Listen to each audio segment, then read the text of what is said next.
Cairo ২৫০০ বছর ধরে দুনিয়ার সবচেয়ে গুরুত্বপূর্ণ শহরগুলোর একটি, মিশরের রাজধানী।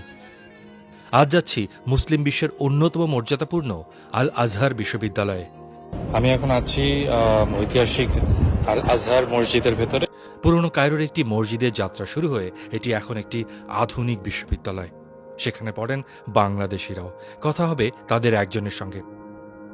কি অবস্থা, কেমন আছেন? সব শেষে যাব ইমাম হোসেনের মসজিদে। বলা হয় সেখানে সংরক্ষিত রয়েছে তার মস্তকাবশেষ। সঙ্গে ঘুরব পুরনো কায়রোর জমকালো বাজারে।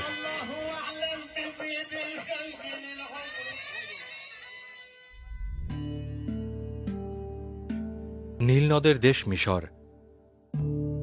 নীল অববাহিকায় কায়রোর চারপাশে বিরাট সব স্থাপত্য দ্বিধায় ফেলে দেয় কোনটা রেখে কোনটা দেখি।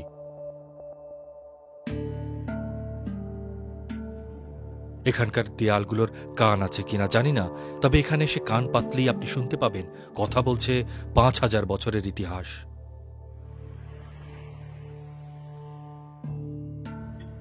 আধুনিক শহর কায়রোর বয়স অবশ্য সেই তুলনায় খুব বেশি নয়। ১৩০০ বছর আগে নবম শতাব্দীতে খলিফা আল মুইজ একে রাজধানী হিসেবে পত্তন করে এর নাম দেন কাহিরাত আল মুইজ। এখান থেকেই কায়রো নামের উৎপত্তি। এই খলিফার সময়ই জ্ঞানের কেন্দ্র হিসেবে পরিচিতি পাওয়া শুরু করে কায়রো। প্রতিষ্ঠিত হয় আল আজহার বিশ্ববিদ্যালয়। আমরা যাচ্ছি সেই দিকে। খলিফা আল মুইজকে বলা হয় তিনি নবী মুহাম্মদের কন্যা বিবি ফাতিমার বংশধর। আর বিবি ফাতিমার আরেক নাম আল জাহরা, যার অর্থ দীপ্ত বা আলোকোজ্জ্বল। তার নামের প্রতি সম্মান দেখিয়ে নাম করা হয় পৃথিবীর অন্যতম পুরনো এই আল আজহার বিশ্ববিদ্যালয়ের।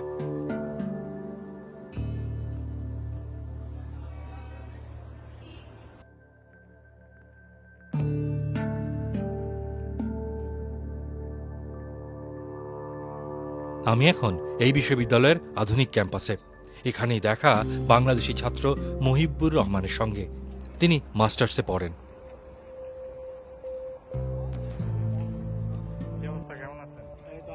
আমি মোহাম্মদ মহিবুর রহমান মাসুম। গত বছর আমি গ্র্যাজুয়েশন সম্পন্ন করেছি ইসলামিক থিওলজিতে এবং বর্তমান কোরআনিক সায়েন্সে মাস্টার্স করছি। মহিবুরের সঙ্গে ক্যাম্পাসে বিভিন্ন ফ্যাকাল্টি ঘুরে ঘুরে দেখলাম। মূলত ধর্মতত্ত্ব দিয়ে শুরু হয়। এখানে ফিক, হাদিস, তাফসির এগুলো প্রথম পড়ানো হতো। এরপর আস্তে আস্তে বিশ্বের বিভিন্ন প্রান্ত থেকে যখন মানুষ আসা শুরু হলো এখানে পড়াশোনার জন্য, তখন তারা প্রয়োজন বোধ করলেন যে এটি একটা আধুনিক বিশ্ববিদ্যালয় কীভাবে করা যায়।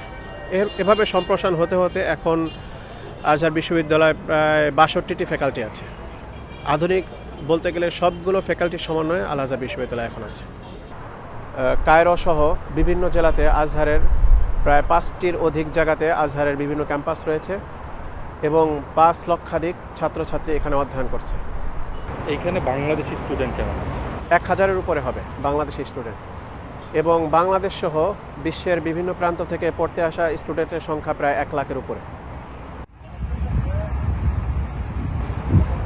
হানাফি, শাফিঈ, মালিকি, হাম্বলি ৪ মাযহাবের উপরেই সমানভাবে এখানে পাঠদান করানো হয়। আজহারের মূল কনসেপ্টটাই হলো মধ্যপন্থা অবলম্বন করা। আজহারটা সম্পূর্ণই বাড়াবাড়ি এবং ছাড়াছাড়ির ঊর্ধ্বে।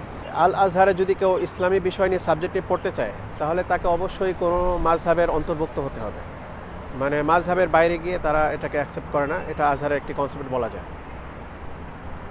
তারা এই ধারণা লালন করে যে কোরআন সুন্নাহ আমাদের ইমামগণ যেভাবে বুঝেছেন তার বাইরে গিয়ে নিজস্ব কোনো মতবাদ যেন প্রতিষ্ঠিত না হয়। এই কারণে ৪ মাযহাবকে আজহার সুন্দরভাবে লালন করে এবং ৪ মাযহাবকে ভিন্ন ভিন্নভাবে পড়ানো হয়।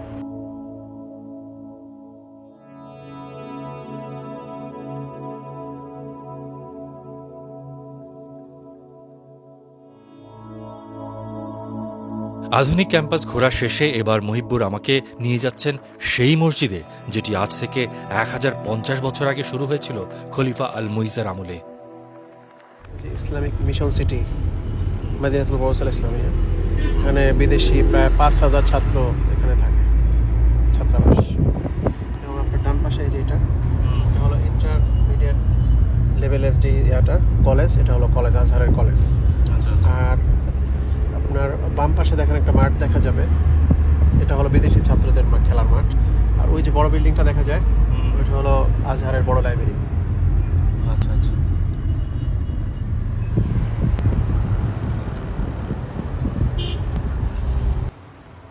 আমরা পৌঁছেছি কায়রোর পুরনো শহর বা ওল্ড টাউনে। এখানে অবস্থিত আল আজহার মসজিদ।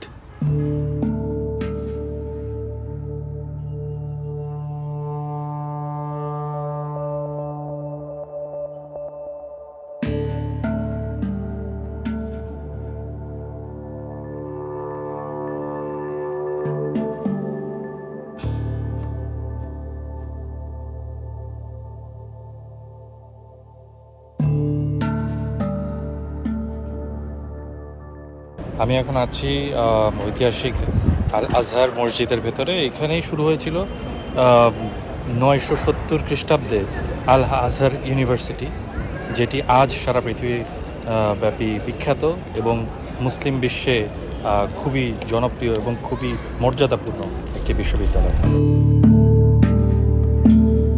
অপূর্ব এই স্থাপত্যটির নির্মাণ কাজ শেষ হয় 972 খ্রিস্টাব্দে এবং আনুষ্ঠানিক পাঠদান শুরু হয় 975 খ্রিস্টাব্দে।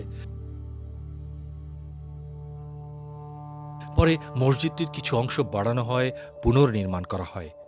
এখন মসজিদের একটি অংশে নামাজ আদায় করা হয়। এখানে রয়েছে অনেকগুলো জ্ঞান বিতরণ কেন্দ্র ও পাঠাগার।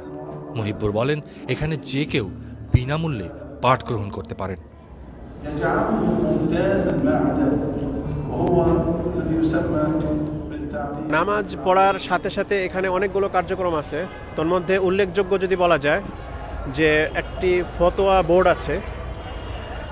তো এখানে সর্বক্ষণিক মুফতি সাহেবরা বসে থাকেন এবং মানুষের জিজ্ঞাসা এখানে যে কোনো সময় এসে জিজ্ঞাসা করতে পারে এবং উত্তর দেওয়া হয়।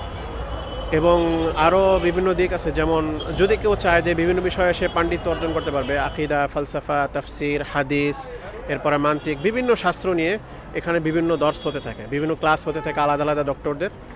যদি কেউ চায় যে সেখানে সে এখানে পড়বে, তো এটা সে এসে পড়তে পারে। এটা উন্মুক্ত দর্স বলা যায়, একটি উন্মুক্ত ক্লাস। এটা সপ্তাহের প্রায় শুক্রবার ছাড়া প্রায় প্রত্যেক দিন এভাবে হতে থাকে। আচ্ছা, এমনিতে মিশরের যে আর্থিক অবস্থা সব কিছু মিলিয়ে এইখানে ছাত্ররা পড়াশোনার পাশাপাশি আর কি কি করে? এখানে বলতে গেলে পড়ালেখার পাশাপাশি তেমন কোনো কিছুরই সুযোগ নেই। তার কারণ আল আজহারের সিলেবাসটা এমনভাবে সাজানো যে এখানে পড়ালেখার বাইরে তেমন কিছু করা যায় না। আসলে যদি কেউ তেমন কিছু করতে চায় তো এখানে পড়ালেখা তার তেমন ভালো হবে না। তো আসলে বলতে গেলে উল্লেখযোগ্য কোনো সুযোগ নেই এখানে পড়ালেখার পাশাপাশি কিছু করার। আর আরেকটা বিষয় সেটি হচ্ছে যে এমনিতে মিশরে থাকা, মিশরে খাওয়া, হ্যাঁ, এইরকম খরচ কেমন, এবং এইখানে কোনো একজন স্টুডেন্ট যখন সে এখানে আসতে চায় তার জন্য আসলে কি ধরনের সুযোগ সুবিধা আছে মিশরে বা কায়রোতে?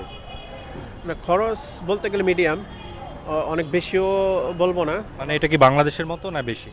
বাংলাদেশের মতোই, বেশি হবে না। এবং কেউ যদি আসতে চায় মোটামুটি অল্প খরচেই মাসে 15,000, 10 থেকে 15,000 টাকার মধ্যে মোটামুটি এনাফ হয়ে যাবে মনে হয়।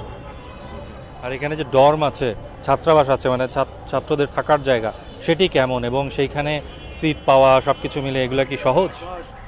হ্যাঁ, বাংলাদেশি ছাত্রদের একটি বড় ছাত্রাবাস আছে, ডর্ম। এখানে প্রায় বলতে গেলে 130টা দেশের প্রায় 5,000 ছাত্র থাকে এখানে, এবং সবার আবাসন এবং খাওয়া দাওয়া সব কিছু এটি আল আজহার কর্তৃপক্ষই বহন করে। ইতিহাস বরাবরই আমাকে আলোড়িত করে, অভিভূত করে। আর মিশর এমন একটা দেশ যেখানে ইতিহাস ছড়িয়ে ছিটিয়ে আছে। এবার মহিবুর বললেন আল হোসেন মসজিদ দেখাবেন।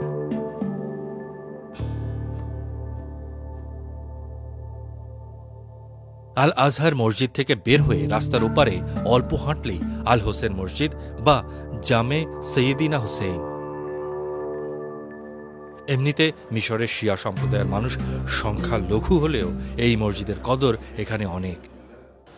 ইরাকের কারবালায় 1153 সালে ইমাম হোসেনকে শিরচ্ছেদ করার পর তার মাথা কায়রো পাঠিয়ে দেওয়া হয় সংরক্ষণের জন্য। বলা হয় সেই মাথা এখানে কবর দিয়ে 1154 সালে এই মাজার তৈরি করা হয়। পরে মসজিদটি আকারে বাড়ানো হয়, নতুন করে সংস্কারও করা হয়। এখন এখানে দর্শনার্থীদের ভিড় লেগেই থাকে।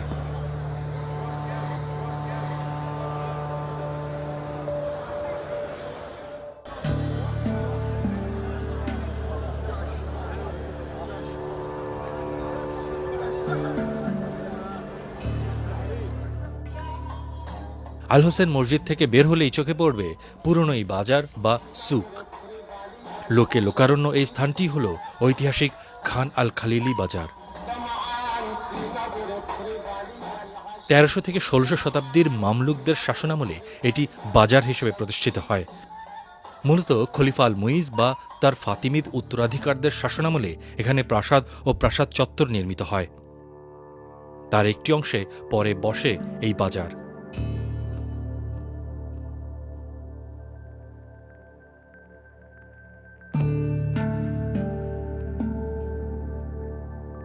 দূর দূরান্ত থেকে আসা পথিক বা ব্যবসায়ীদের জন্য এখানে বিশ্রাম ও আহারের ব্যবস্থা ছিল। আজ এখানে পর্যটকদের ভিড়। আধুনিক কফি শপ থেকে আরবীয় রুটি খাবারের সব ব্যবস্থাই রয়েছে।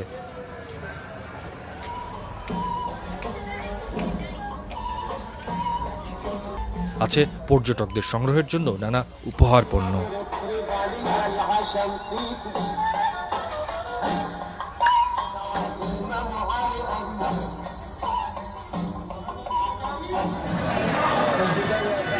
বাজারের এই পথ ধরে হাঁটতে হাঁটতে হারিয়ে যাওয়াই স্বাভাবিক, কিন্তু আমাকে হারাতে দেননি সঙ্গী মহিবুর।